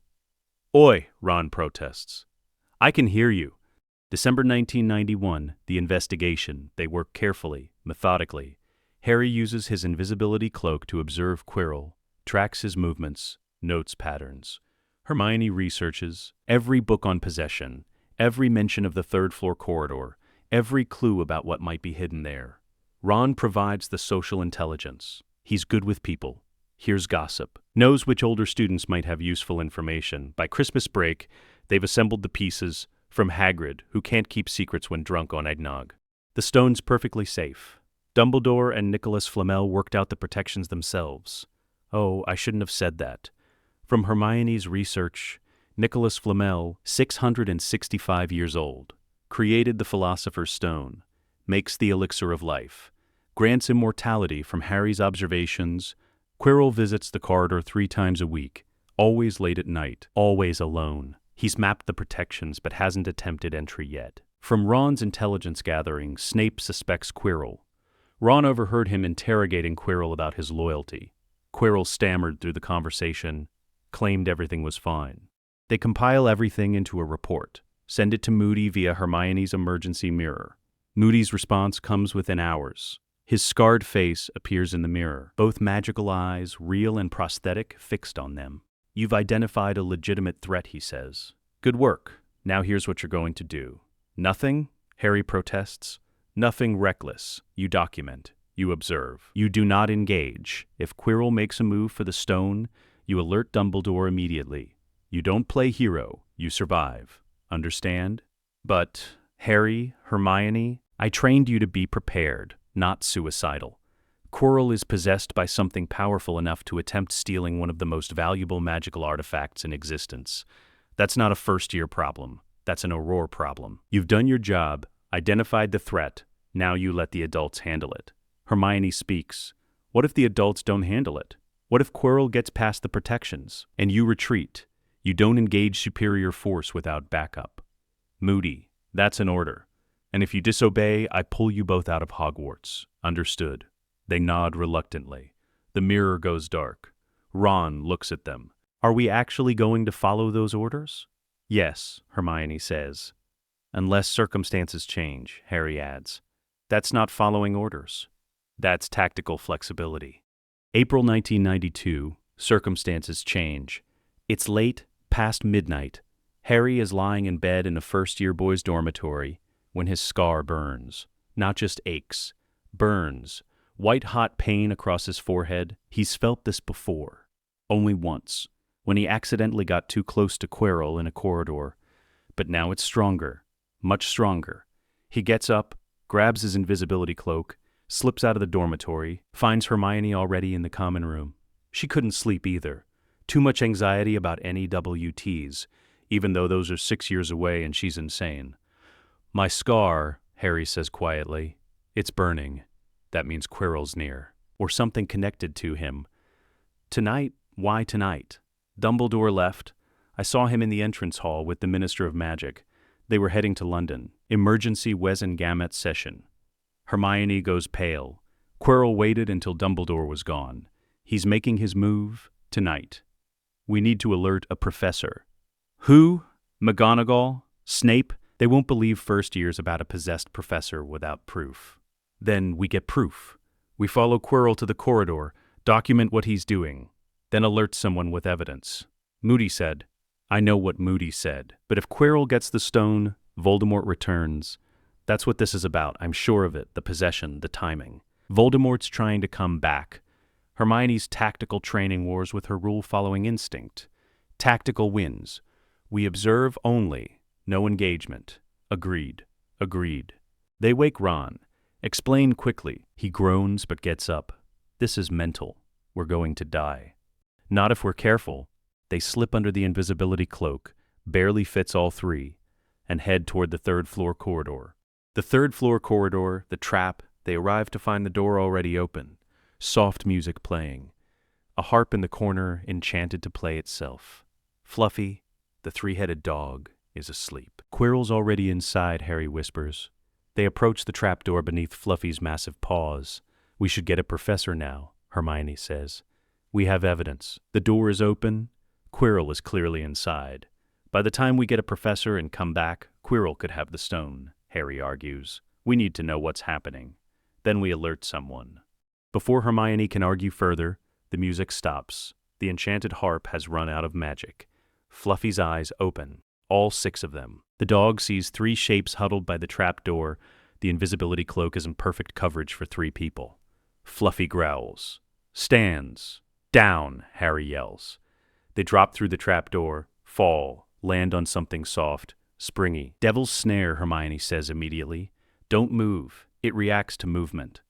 Don't move? Ron shrieks. It's strangling me. Hermione forces herself to relax, goes limp. The plant releases her. She falls through to the floor below. Stop moving, she yells up. Relax. It releases when you stop struggling. Harry forces himself still. Takes effort. Every instinct screams to fight. But he trusts Hermione. The plant releases him. Ron is still thrashing. Panicking. Ron! Stop! Harry shouts. Ron somehow manages to go limp. Falls through. They land in a pile on the stone floor below. Okay, Ron gasps. That was horrible. Can we leave now? Through what? We can't climb back up through Devil's snare. They look around. A corridor. Torches on the walls. A door ahead. Forward is the only option, Harry says. They move forward. Next chamber. Flying keys. Hundreds of them fluttering around like mechanical birds. A locked door on the far side. 3 broomsticks. The old key, Hermione says, pointing. That one. Its wing is bent. That's the one that's been used. Harry mounts a broom. Natural seeker reflexes activate. He flies, weaves through the swarm, catches the old key in 40 seconds. They unlock the door. Continue. Next chamber. A giant chessboard. Ron's eyes light up. This is my game. I can do this. He takes command, positions Harry and Hermione as pieces, plays brilliantly. They win without sacrifices. Ron's strategic mind, the thing his brothers always underestimated, proves itself. Through the next door, a troll, already unconscious. Quirrell's work. Then, a logic puzzle. 7 bottles. A riddle written on parchment. Hermione solves it in 3 minutes. This one goes forward. This one goes back. There's only enough in the forward bottle for one person. Harry and Hermione lock eyes. I'm going forward, Harry says. Alone. No. That means I'm connected somehow. You two go back. Get help. Real help. Professors, Aurors, anyone. I'll stall Quirrell until you return. Harry. Hermione. You've been my partner for 5 years. Trust me. I can handle this. I've been trained for this. Hermione's eyes are wet. She never cries. But this is different. You better survive, she says. That's the plan. Give him hell. Harry drinks the forward potion, steps through the flames. The final chamber is large, circular, empty except for a mirror at the center. The mirror of Arised. Harry recognizes it from his father's descriptions. Shows the heart's desire. And in front of the mirror, Professor Quirrell. He's not alone. Standing in the mirror's reflection, but not in the room itself, is a figure. Pale, snake-like features, red eyes. Harry's scar explodes with pain. Harry Potter, the reflection says. The voice comes from Quirrell's mouth, dual-toned, 2 voices speaking as one. The boy who lived, come to stop me. Tom Riddle, Harry says, using the name Moody taught him. Never give your enemy the satisfaction of the name they chose. Possessing Professor Quirrell like a parasite. Quirrell spins. The back of his head is wrong, distorted, like there's a face beneath the skin. Insolent child, do you know who I am? Voldemort, Dark Lord, defeated by a 1-year-old, currently reduced to possessing a weak-willed professor because you're too pathetic to maintain your own body. Strategic insult. Make the enemy angry. Angry opponents make mistakes. It works. Quirrell's hand shoots out. Incarcerous. Ropes fly toward Harry. He's ready. Practice this scenario 100 times with Moody. Protego. The shield charm manifests. Silver. Solid. The ropes bounce off. Quirrell's eyes widen. A first year casting a proper shield charm? I'm not a normal first year. He sends his regards. Quirrell, Voldemort, actually laughs. Mad-Eye Moody raised you. How delicious. The paranoid Auror creating his own weapon. Tell me, boy, did he teach you how to die well? He taught me how to survive. Big difference. Harry's analyzing as he talks. The room has one entrance, the one he came through. No windows, no cover. Just the mirror. Quirrell is between him and the mirror. The goal isn't to defeat Voldemort. That's impossible. The goal is to stall. Keep him talking until reinforcements arrive. The stone, Harry says. That's what you're after. Philosopher's Stone, immortality. Very good. And the mirror is the final protection. Dumbledore's little trick. Only someone who wants to find the stone but not use it can retrieve it. Clever, but useless. I will have it. You won't, because you can't look in the mirror yourself. Quirrell's desire is different from yours, and you don't have a body to look with. Voldemort's face, visible now emerging from the back of Quirrell's head, snarls. Then I'll use you. Look in the mirror, Harry Potter. Tell me what you see. No. Crucio. The Cruciatus Curse. Harry's training activates. Can't block it. Can only dodge. He throws himself left. Rolls. Comes up running. The curse hits where he was standing. Stone cracks. You can't dodge forever, child. Don't have to. Just have to last until help arrives.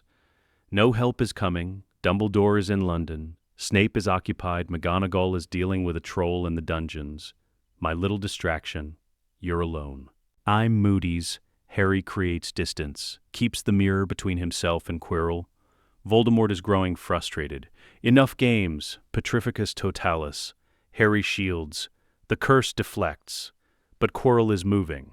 Fast. Adult wizard speed against an 11-year-old. He grabs Harry's wrist and screams. Harry's skin burns Quirrell's hand, sizzling, the smell of burning flesh. Quirrell releases, stares at his blistered palm. The protection, Voldemort hisses. Your mother's sacrifice. Still in your blood. You're toxic to me in this form. Harry has seconds to process this. His touch burns Quirrell. Moody never mentioned this. Didn't know about it. New tactical option. Guess we can't do this hand to hand, Harry says. He charges. Not away from Quirrell. Toward him. Grabs Quirrell's face with both hands. Quirrell screams. The skin blisters. Cracks. The possession is breaking. Voldemort's spirit, the dark presence, tears away from Quirrell. Manifests as smoke, formless, screaming in rage. It lunges at Harry. Harry feels cold. Darkness. The presence trying to possess him instead. But something blocks it. The protection in his blood. The love sacrifice magic. Voldemort can't touch him, can't possess him, can't harm him directly. The spirit screams in frustration, then flees. Through the walls. Gone. Quirrell collapses, breathing, alive. The possession broken. Harry collapses too, exhausted, in pain. But alive, the mirror stands silent, waiting. Harry looks into it. He sees himself, older, standing with Hermione and Moody and Ron. All alive, all safe. All together, that's his heart's desire. Not power, not fame. A red stone appears in his reflection's pocket, then in his real pocket. The Philosopher's Stone. He pulls it out, stares at it. Don't suppose I can keep this, he mutters. The chamber door bursts open. Dumbledore rushes in, followed by Snape, McGonagall, Hermione, and Ron behind them. Harry, Hermione runs to him. You're alive, mostly. Dumbledore assesses the scene. Quirrell unconscious, Harry holding the stone, no Voldemort visible. What happened? Harry explains, quickly, efficiently. The possession, the fight, the skin contact burning Quirrell, the spirit fleeing. Dumbledore takes the stone gently. You've done something extraordinary tonight, Harry, and foolishly dangerous. I suspect Alastor will be more proud than angry. You survived. That's what he trained you for. Snape is examining Quirrell. He'll live. The possession has ended. He'll need extensive medical care, but he'll survive. McGonagall looks at Harry, Hermione, and Ron. You three will be coming with me. We have much to discuss. Hospital wing. Next morning, Harry wakes to find Moody sitting beside his bed. Not a vision, not a mirror communication. Actually there, in person. His magical eye whirring, his scarred face grimmer than usual. Sir, you disobeyed direct orders, Moody says flatly. Yes, sir. Engaged a superior hostile force without backup. Yes, sir. Nearly got yourself killed. Yes, sir. And saved the Philosopher's Stone while defeating a Dark Lord's possession through tactical improvisation and sheer, bloody-minded stubbornness. Yes, sir. Moody is quiet for a long moment. Then, your form was sloppy. Your shield charm held, but your footwork was amateur. And you got lucky that the protection in your blood worked. I know. More, you won. Against an opponent you had no business facing. Moody stands. I'm proud of you. Don't do it again. Harry almost smiles. Yes, sir. Hermione and Ron are fine. Quirrell is in St. Mungo's. Dumbledore has the stone. Flamel is destroying it. Decided immortality isn't worth the risk of Voldemort returning for it. And you, Moody's real eye studies him. You're changing, Harry. You're not just a weapon I'm forging. You're becoming something else. A leader. That's good, but it's also dangerous. Why dangerous? And followers get hurt when leaders take risks. He gestures to Hermione and Ron, visible through the hospital wing door, both being lectured by McGonagall. Those two followed you into hell tonight. They'd do it again. That's a responsibility, understand? I do. Good. Rest, heal. We have training to continue over summer. This year proved you need advanced tactical protocols. We're adding team combat training, all three of you. Ron, too? He's proven himself. Loyal, brave, good strategic mind. And he's already in the know. Might as well train him properly. With his parents' permission, they'll say yes. The Weasleys value protecting their own, and Ron's one of ours now. Moody nods.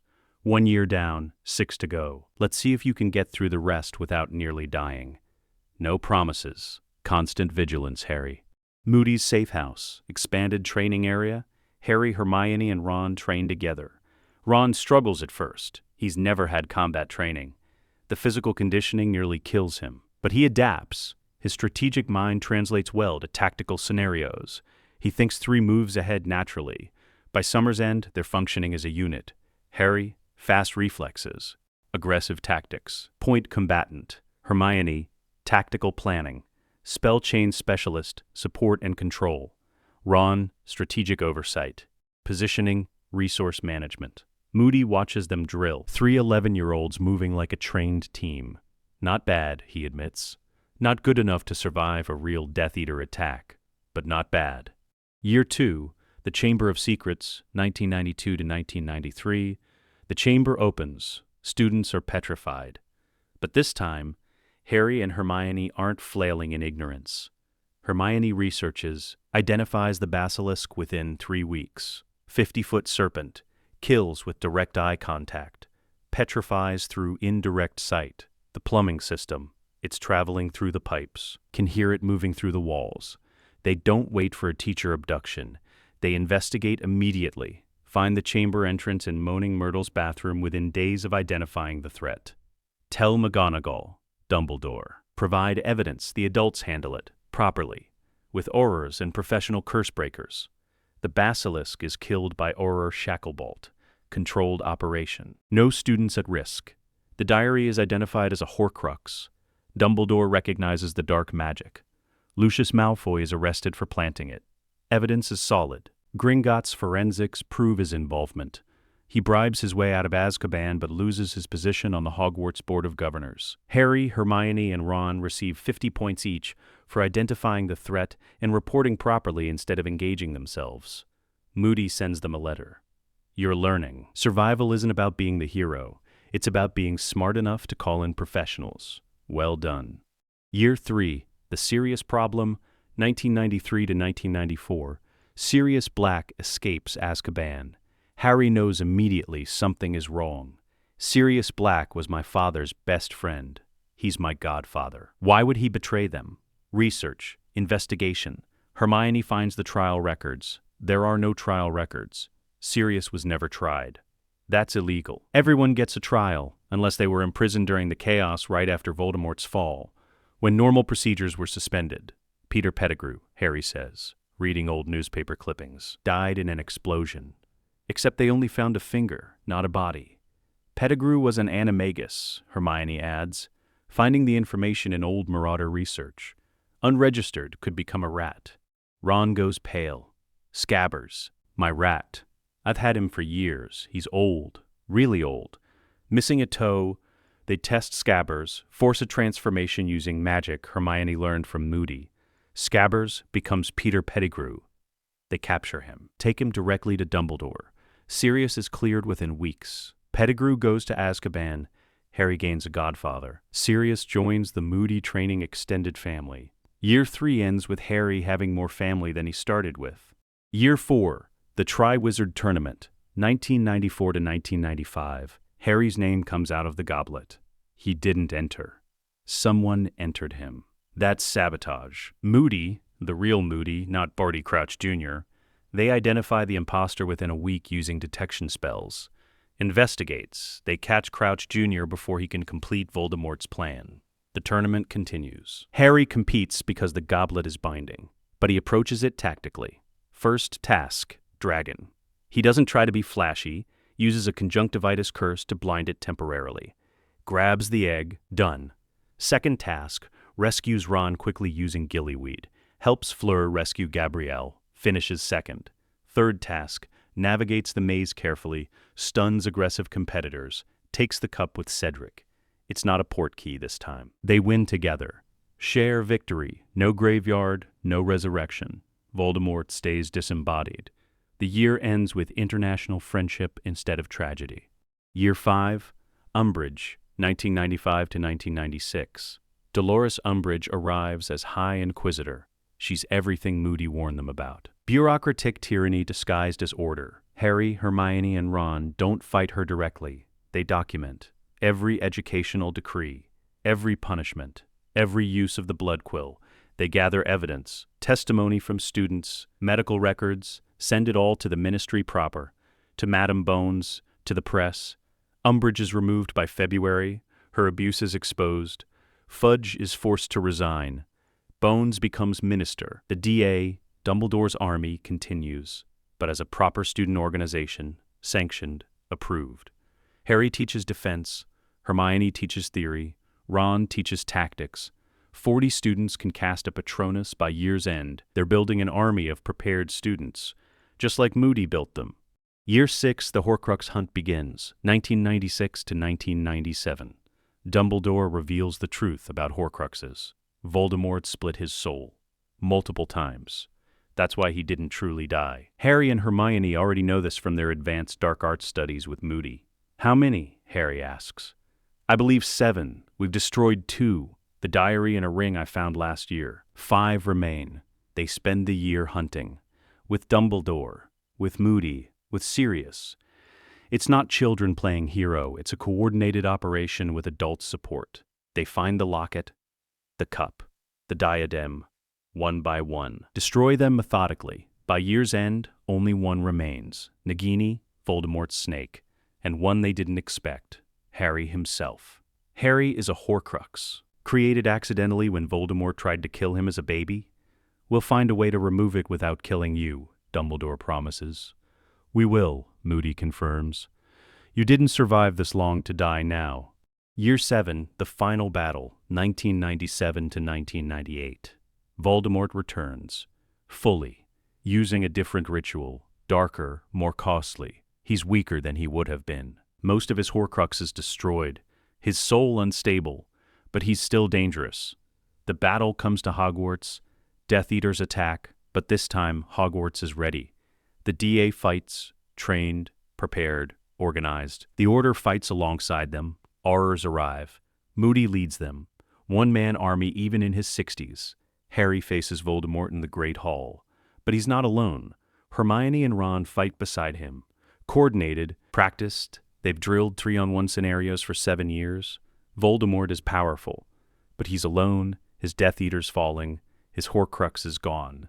The duel is brutal, magic flying, walls crumbling, but Harry, Hermione, and Ron work as a unit. Harry draws Voldemort's attention, fast, aggressive, making him focus on the obvious threat. Hermione creates openings, spell chains that limit Voldemort's movement, force him into positions. Ron manages the battlefield, keeps other combatants away, creates the isolated duel zone they need. Dumbledore arrives, adds his power to theirs. Together, they bring Voldemort down. Not killed. Captured, imprisoned properly, under guard, in a cell that will hold. Because this time they did it right. This time they had preparation. 5 years later, 2003, Moody's safe house now officially recognized as a training facility. The new Auror Academy has adopted many of Moody's methods. Constant vigilance, preparation over reaction, team tactics over solo heroics. Harry is an Auror, 23 years old. Already legendary, the boy who lived who actually knew what he was doing. Hermione is in magical law enforcement, reforming legislation, making the system work properly. Ron is an Auror alongside Harry, partner, best friend, the strategic mind that keeps them alive. They visit Moody regularly, still train with him, still learn. Today, they're in the training room, going through drills. Muscle memory maintenance. Moody watches from his chair. Older now, more scars, but still sharp. Again, he says, Harry, your footwork is sloppy. Hermione, you're telegraphing your spell chains. Ron, better positioning, you left your flank exposed. They reset. Go again. Better this time. Acceptable, Moody says. You three have survived 7 years of war, multiple Dark Lords, bureaucratic tyranny, teenage drama, and you're still alive. Still together, that's the real victory. You trained us well, Harry says. I trained you to survive. You made yourselves into something more.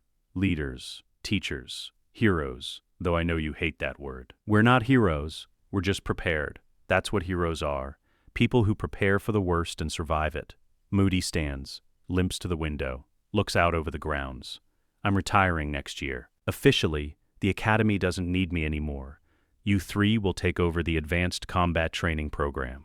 Sir, not a request. You're the best tactical team I've ever seen. You need to pass that on. Train the next generation. Make sure what happened to your generation, children fighting wars, doesn't happen again. We will, Ron says quietly. I know you will. That's why I'm leaving it to you. Moody turns back. You were my greatest work. Not because I made you strong, but because I made you smart. Strong fades, smart survives. The partnership that started when they were children, that survived everything the magical world threw at them. One last lesson, Harry asks. Always, Moody says. They train until sunset. Then they sit in the safe house kitchen, the place where Harry learned to identify poisons at age 5, where Hermione first studied magical theory at age 7, where Ron joined them and became part of something bigger. To constant vigilance, Harry says, raising a glass. To preparation, Hermione adds. To survival, Ron finishes. To family, Moody says quietly. They drink. Outside, the wards hum, protecting, watching, vigilant. Inside, 4 people who survived because they refused to be victims, because one paranoid Auror saw a baby in a cupboard and decided that was unacceptable, because he taught 2 children that the best way to face darkness is to be prepared for it, because constant vigilance isn't paranoia when the threats are real, and because sometimes the best way to save the world is to teach people to save themselves. Epilogue, 2019 Hogwarts.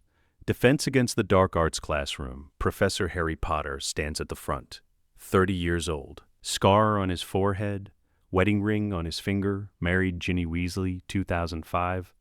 Advanced defensive tactics, he tells his 7th-year class. You've learned the theory. You've practiced the spells. Now we discuss something more important. Situational awareness. He pulls out a sneakoscope, sets it on the desk. This device detects untrustworthy individuals. Spins when lies or deception are nearby. Simple. Effective. How many of you carry one? 3 hands go up out of 30 students. That's a problem. This isn't expensive. It's not difficult to use. And it could save your life. Why don't you carry one? Because we're at Hogwarts, Professor. We're safe here. Are you? Because I seem to recall Quirrell being possessed in these very halls. A basilisk in the plumbing. Death Eaters infiltrating during my 6th year. Safety is an illusion. Preparation is reality. He sounds exactly like Moody. The students notice. They always do. After class, his daughter, Lily, age 6, visits the classroom. She's visiting from home with Ginny. Daddy, what's that? She points at the faux glass on the wall. It shows enemies. See the shadows? Those are people who wish me harm. Mostly imprisoned Death Eaters. A few dark wizards I arrested. They can't hurt me, but I like to remember they exist. Why would anyone want to hurt you? Because I stopped them from hurting other people. That makes them angry. Are they going to escape and come after you? Possibly. That's why I'm prepared. Just like I'm teaching you to be prepared. Lily is learning defensive magic already. Age 6. Same age Harry was when Moody started his advanced training. Ginny isn't thrilled. But she understands. Their world is dangerous. Their children need tools to survive it. Down the hall, Professor Granger Crumb, Hermione married Victor, 2006, teaches advanced magical theory. Professor Ron Weasley teaches tactical magic, a new course Harry and Hermione designed. The next generation of students learning what they learned. That preparation beats luck. That knowledge is survival. That constant vigilance isn't paranoia. It's life. The final scene, Moody's safe house, now preserved as a historical site. The birthplace of modern Auror training, Harry visits once a year, on November 1st, the anniversary of the night Moody took him from Privet Drive. He walks through the rooms, the training area, the library, the kitchen. Everything exactly as Moody left it. Moody died in 2015, 78 years old. In his sleep, peacefully. His funeral was attended by hundreds. Aurors he trained, students he taught, lives he saved. Harry gave the eulogy. Alastor Moody was many things. Paranoid, difficult, demanding. But he was also the person who saved my life. Not from Voldemort, from a worse fate, a life of abuse and ignorance and victimhood. He taught me that survival is a choice. That preparation beats luck. That strength comes from knowledge, not just power. He made me who I am, and I'll spend the rest of my life passing that gift to others. Now, standing in the empty safe house, Harry pulls out a small mirror. The two-way mirror Moody gave Hermione in 1990. He speaks into it. Hermione, Ron, you there? Yeah, you two should come next year. Bring the kids. Show them where it started. We will, Ron promises. How are you holding up? I'm okay, I wanted to say thank you to both of you for everything. For being my family when I had nothing. For surviving with me. For helping me become something more than a weapon. You were never just a weapon, Hermione says. Moody made sure of that. He taught us to survive, Ron adds. But you taught us why it was worth surviving. For each other, for family, for the people we chose to protect. Harry smiles. Constant vigilance, they echo. The mirrors go dark. Harry takes one last look at the safe house. Then he apparates home to his wife, to his children, to the life he survived to have. The life Moody gave him when he pulled a baby from a cupboard and decided that child deserved better. The life he's living with purpose. The life built on one paranoid Auror's simple belief that preparation, knowledge, and constant vigilance can change the world. One trained child at a time.